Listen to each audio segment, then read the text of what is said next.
The first thing I heard wasn't the wind or the lake, it was laughter. Loud, careless laughter echoing from inside my lake house. My house. I froze on the porch. Grocery bags, still in hand as someone turned up the music. Through the window, I saw faces strangers dancing under my lights, and right in the center stood my brother's wife, drink in hand, smirking like she owned the place. When she spotted me, her smile twisted. "Why is this stupid Leech here? Get out!" she yelled. I didn't argue. I just smiled, said, "Okay." But what happened after that, she never saw coming. My name's Anna Monroe. I'm 36, a dentist in Denver, and for the last 10 years I've worked myself numb, keeping other people's smiles perfect while forgetting what peace feels like. My coworkers joke that I'm the backup generator. I keep things running when everything else shuts down. When my boss's wife got sick 2 months ago, I took over his entire schedule. I handled patients all day and spreadsheets all night until my back screamed and my eyes blurred. By Friday, I was running on caffeine and stubbornness, dreaming of one thing, my lake house in Evergreen. That cabin isn't big or fancy, but it's mine. I bought it 3 years ago, the first thing I ever owned outright. It smells like cedar and old coffee. Mornings there are cold and blue. You can see mist sliding over the lake. It's the only place I can hear my thoughts without someone asking for something. That someone is usually my family. My parents live an hour away, retired, cheerful, and perpetually worried about my brother, Liam. He's 31, charming, inconsistent, and forever between jobs. When he got married 2 years ago, Mom called me crying, saying he didn't have enough money to give his new wife, Vanessa, the wedding she deserved. "She's a lovely girl, Anna. She wants things nice," Mom had said. So I wrote a check for $18,000. No one even blinked. After that, it never stopped. Liam's rent when his job fell through, Vanessa's car payments because she couldn't drive something that old, even groceries once when they wanted to host Thanksgiving but didn't have the budget. I kept saying yes because that's what good sisters do. Or so I told myself. Vanessa was beautiful in the glossy way of someone who believes beauty is currency. Long lashes, perfect manicure, that polished laugh that feels rehearsed. From the first dinner after their honeymoon, she treated me like staff smiling when she needed something, rolling her eyes when she didn't. "You work too much, Anna," she'd say, sipping wine at my table. "You should try having a life instead of fixing teeth." I'd smile back, pretending it didn't sting. The worst part wasn't her words, it was my parents' silence. They'd look at their plates, pretending not to hear. If I ever mentioned how Vanessa talked to me, Mom would sigh. "She's young, honey. Don't take it to heart, be patient with her." Dad would nod. "You know your brother's fragile, try not to make waves." So I learned to swallow it all, to play the calm, capable one, the reliable one, the invisible one. But in the last few months, the exhaustion had sharpened into something else. I started noticing how often my phone buzzed only when someone needed money, how every favor I gave was followed by another, how the only time my name came up at family dinners was when a bill needed paying. That's why that Friday mattered so much. It was supposed to be mine, my weekend. No calls, no emergencies, no one's problems but my own. I left work late, picked up pasta, wine, and chocolate from the grocery store, humming to the radio like it was a victory song. The drive to Evergreen felt like escaping gravity. I remember thinking, if I can just get to the lake, everything will feel normal again. I didn't know that by the time I parked outside my cabin, normal would be gone. When people talk about favoritism in families, they always make it sound small, like an eye roll at dinner or a forgotten birthday. But it's bigger than that. It's the quiet way your parents' tone softens when they speak to one child and hardens when they turn to you. It's the way your success becomes invisible and someone else's mediocrity becomes potential. For me, that's how it's always been with Liam. I bought my own house. "Well, you never had kids, Anna. You can afford it. He missed 3 months of rent. He's trying, sweetie. I work 10-hour days. Don't overdo it. You'll make us worry. He slept till noon. He needs rest. He's under pressure." At first, I thought maybe I was imagining it, but the pattern repeated so many times, it became the rhythm of our family. Last Thanksgiving, when I brought a pumpkin pie, Vanessa announced she'd made a real one from scratch. Everyone praised her for hours. When I mentioned the wine I'd brought, Mom smiled politely and changed the subject. I remember standing there holding my own contribution, like it didn't exist. Still, I told myself that's family, you love them anyway.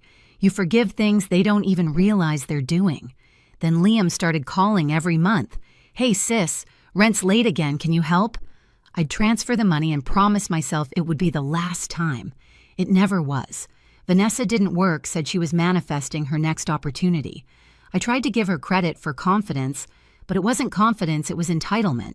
The lake house was supposed to be the line I drew for myself, the one thing untouched by obligation. I'd even given my parents a set of keys, told them to use it whenever they needed a quiet weekend. When Liam asked for one too, I hesitated, but Mom said, it's his sister's house, not a stranger's. He won't break anything. I handed him a spare key. Maybe that was my first mistake, thinking family meant access. It started small, a missing bottle of wine, a throw blanket that vanished, muddy footprints on the porch when I hadn't been there.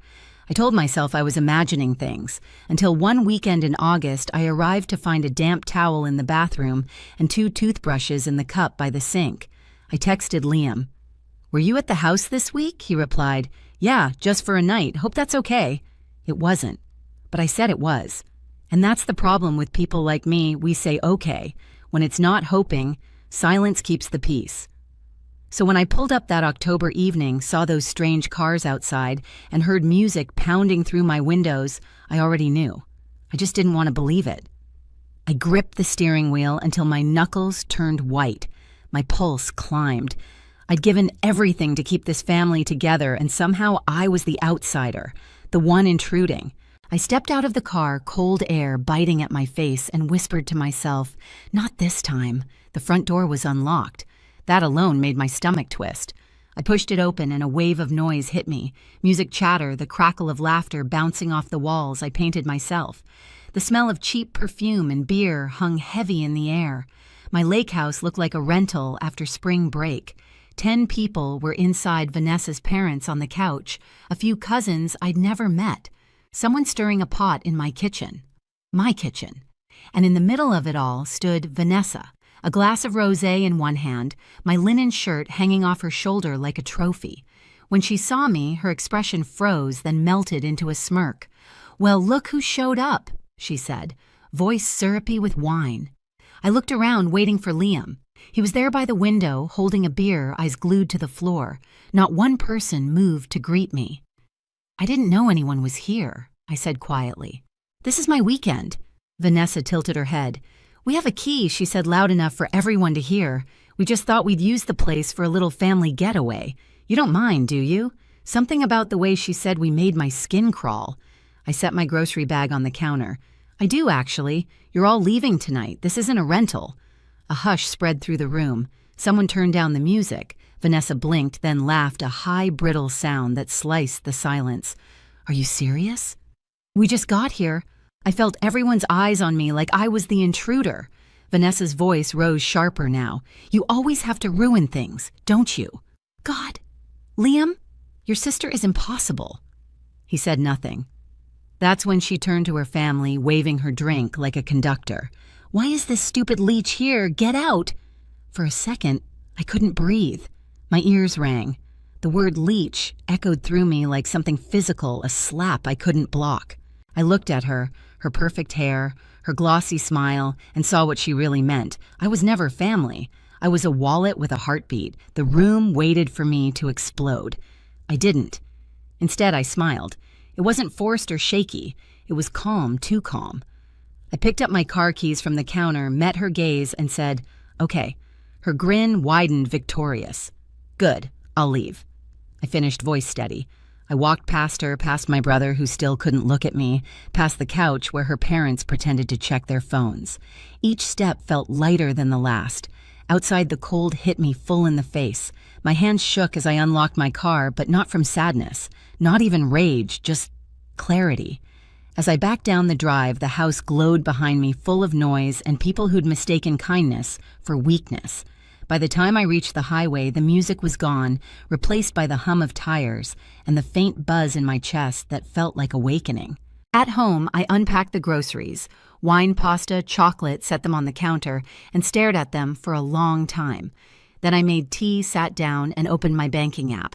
Line after line, rent payments, car payments, transfers, gifts. More than $50,000 over 2 years. The next sip of tea was bitter, but it steadied me. That night, I didn't cry. I didn't call anyone. I just made a decision. The next morning, I woke before sunrise. The city outside my window was still gray and quiet, but something inside me had shifted, like a switch flipped overnight. I wasn't the exhausted, accommodating sister anymore. I was done. By 7, I was standing in line at the bank, coffee cooling in my hand. When it was my turn, I smiled at the teller. I'd like to remove someone from my emergency account. My voice was steady, almost cheerful. She typed, confirmed my name, and asked, "Who would you like to remove my brother Liam Monroe?" Click.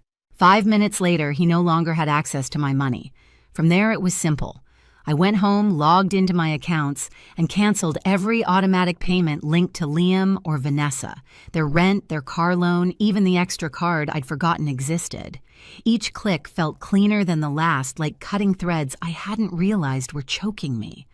When I was done, I sat back in silence. No guilt, no shaking hands, just a quiet kind of peace. The following Friday, my phone rang. I let it buzz twice before answering. Anna. What the hell happened? Liam's voice cracked through the speaker. The landlord said the rent didn't go through. It didn't, I said. Why not? Because I stopped paying it. Silence. I could hear him breathing, waiting for me to laugh and say I was joking. I didn't. I also canceled your access to my emergency account, I added. And the car payments. Vanessa's right. He swore under his breath. You can't just... I can't... I interrupted. And I did. You should thank your wife for this. The line went dead. 10 seconds later, Vanessa's name flashed across my screen. I ignored it. She called again, then again. After the 5th call, the texts began paragraphs of venom, one after another. You're selfish. You're bitter.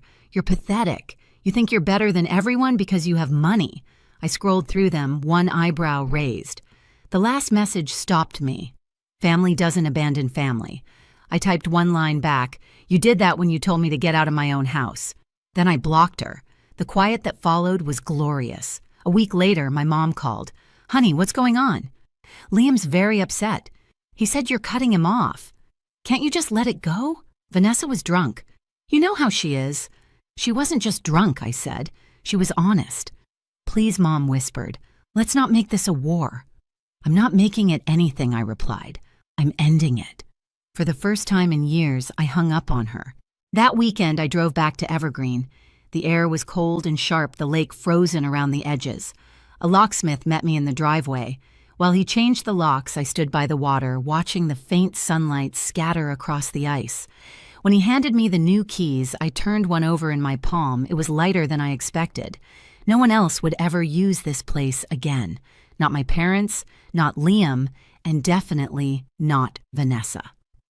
That night, I lit a fire in the fireplace and sat in my chair, the one by the window overlooking the dock. For the first time, the silence wasn't lonely. It was earned.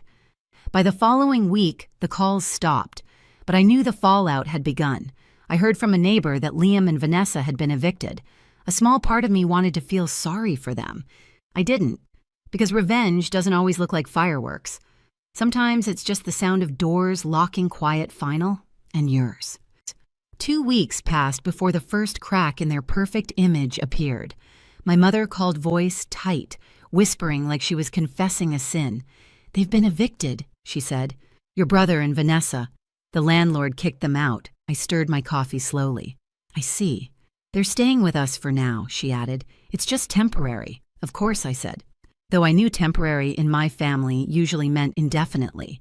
By the next week, the updates started coming whether I asked for them or not.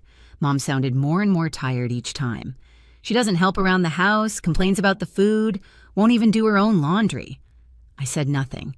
She made your father move the furniture yesterday, Mom continued, voice shaking with exhaustion. He hurt his back again. And when I asked her to stop, she told me I should be grateful to have her there. I exhaled into the phone. You chose to open the door, Mom. Now you're living with what you let in. Anna, please don't be cruel. I'm not, I said quietly. Just honest. The calls slowed after that. 4 months went by. Work was steady, calm. My patients smiled again. I did too. I'd saved more money in that short time than I had in the last 2 years. My weekends belonged to me.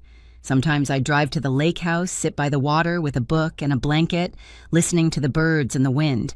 The same house that once felt tainted by their noise now breathed again.